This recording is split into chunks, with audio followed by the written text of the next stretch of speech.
BJP में कर्नाटक विधानसभा चुनाव के लिए स्टार प्रचारकों की जो सूची है, जो लिस्ट है, वो जारी कर दी है, जिसमें प्रधानमंत्री नरेंद्र मोदी तो हैं ही, जेपी नड्डा हैं, अमित शाह हैं, राजनाथ सिंह हैं, नितिन गडकरी हैं, बीएस येदियुरप्पा हैं, नलिन कुमार हैं, बसवराज बोम्मई, प्रहलाद जोशी, ईश्वरप्पा भी हैं, जिन्हें इस बार टिकट नहीं मिला है। हालांकि उन्होंने खुद ही एक तरह से राजनीतिक संन्यास का यहाँ पर ऐलान कर दिया था। हम सीधा रुख कर रहे हैं हमारे एग्जीक्यूटिव एडिटर अखिलेश शर्मा का। अखिलेश, क्या खास बात है स्टार प्रचारकों की सूची में, और क्या ईश्वरप्पा को जिस तरह से स्टार प्रचारकों में लाया गया है, जो शिवमोगा में एक इस्तीफों की झड़ी लग गई थी, क्या उस डैमेज को कंट्रोल करने की कोशिश यहाँ पर बीजेपी करती हुई नजर आ रही है?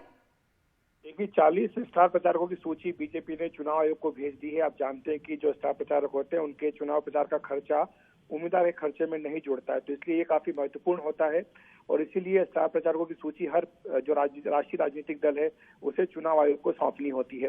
तो बीजेपी ने 40 स्टार प्रचारकों की सूची सौंपी है। इसमें सबसे ऊपर पीएम नरेंद्र मोदी का नाम है, उसके बाद पार्टी अध्यक्ष जेपी नड्डा का नाम दिया गया है, रक्षा मंत्री राजनाथ सिंह, गृह मंत्री Amit Shah, surface transport minister Nitin Gadkari है और उसके बाद फिर बीएस येदियुरप्पा जो कि पूर्व मुख्यमंत्री है उनका नाम आता है। उनके बाद प्रदेश अध्यक्ष नलिन कुमार कटील का नाम है और फिर मुख्यमंत्री बसवराज बोम्मई का नाम आता है। तो ये इस तरह से एक ऑर्डर आप देख सकते हैं कि बहुत दिलचस्प बीजेपी ने बनाया है स्टार प्रचारकों की सूची में।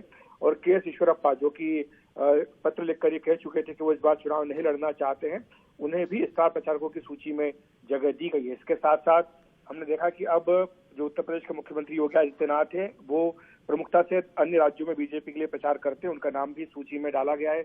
इसके साथ ही मध्य प्रदेश के मुख्यमंत्री शिवराज सिंह चौहान, असम के मुख्यमंत्री हेमंत बिस्व शर्मा, महाराष्ट्र के उप मुख्यमंत्री देवेंद्र फडणवीस का नाम भी इसमें है। इसके अलावा अन्य जो कर्नाटक के प्रमुख बीजेपी नेता हैं उनको भी स्टार प्रचारकों की सूची में जगह दी गई है।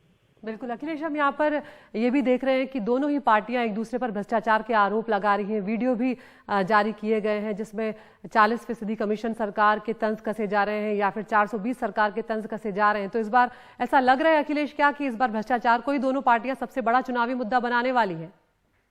कर्नाटक में कोशिश जरूर होती है कि भ्रष्टाचार को बड़ा मुद्दा बनाया जाए, लेकिन अमूमन ऐसा होता है कि वहां पर भ्रष्टाचार बड़ा मुद्दा बन नहीं पाता है। ये खासतौर से कर्नाटक, तमिलनाडु जैसे राज्यों में ये देखने को आया है कि वहां पर जनता जो है वो अन्य मुद्दों पर या खासतौर से अपनी जातियों के आधार पर जो मतदान देना पसंद करती है। और यही कारण है कि जब टिकट बंटवारा होता है तो उसमें जातिगत समीकरणों का खासतौर से ध्यान रखा जाता है। उदाहरण के लिए बीजेपी ने जो लिंगायत समाज है उनके 50 से भी अधिक सदस्यों को विधानसभा के लिए उम्मीदवार अपना बनाया है। इस तरह से गोका लिंगा भी 40 के करीब बीजेपी ने टिकट दिए। तो ये सब जाति समीकरण है जिनको साधने का प्रयास हर राजनीतिक दल करता है। तो भ्रष्टाचार कितना बड़ा मुद्दा है ये तो खैर चुनाव परिणाम के बाद ही पता लगेगा, लेकिन हाँ, कांग्रेस ने अपनी ओर से इसको एक बड़ा मुद्दा बनाने में कोई कसर नहीं छोड़ी है। जी, बहुत बहुत शुक्रिया अखिलेश इस तमाम जानकारी के लिए। तो